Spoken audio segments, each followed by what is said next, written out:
గుంటూరు జిల్లా రాజమండ్రిలో వైఎస్ఆర్ కాంగ్రెస్ పార్టీ దివ్యాంగుల విభాగం రాష్ట్ర అధ్యక్షులు పొలిపాటి దుర్గారెడ్డి కూటమి ప్రభుత్వంపై తీవ్ర విమర్శలు చేశారు. దివ్యాంగులకు ఇచ్చిన ఎన్నికల హామీలు అమలు చేయాలి అని, 2016 దివ్యాంగుల హక్కుల చట్టాన్ని పూర్తి స్థాయిలో అమలు చేయాలి అని ఆయన డిమాండ్ చేశారు. తొలగించిన పెన్షన్లు పునరుద్ధరించాలి అని, బ్యాక్లాగ్ పోస్టులు భర్తీ చేయాలి అని కోరారు.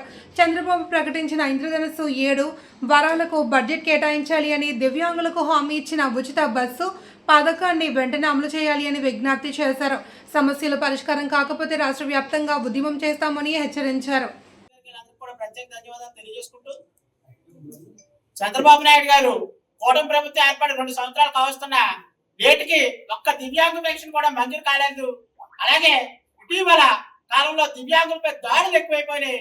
ఒక చోట అయితే దివ్యాంగురాలు పెన్షన్ కూడా ఒక ఎమ్మెల్యే తొలగించే పరిస్థితి, డైరెక్ట్ గా లెటర్ ఇచ్చి మరి దివ్యాంగురాలకు పెన్షన్ తొలగించని చెప్పి పక్క నియోజకవర్గం అనుమతులు జరుగుతున్నాయి.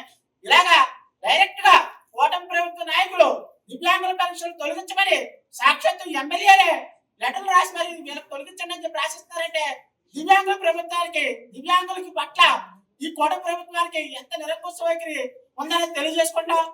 అయ్యా చంద్రబాబు నాయుడు గారు, మీకు 21 రకాలైనటువంటి దివ్యాంగుల చట్టం ప్రకారం 21 రకాలైనటువంటి అవయవాల లోపం వాళ్ళందరూ కూడా వికలాంగుల చట్టం ప్రకారం వికలాంగులకు వస్తారంటే అందులో బొల్లు కూడా ఉంది సార్.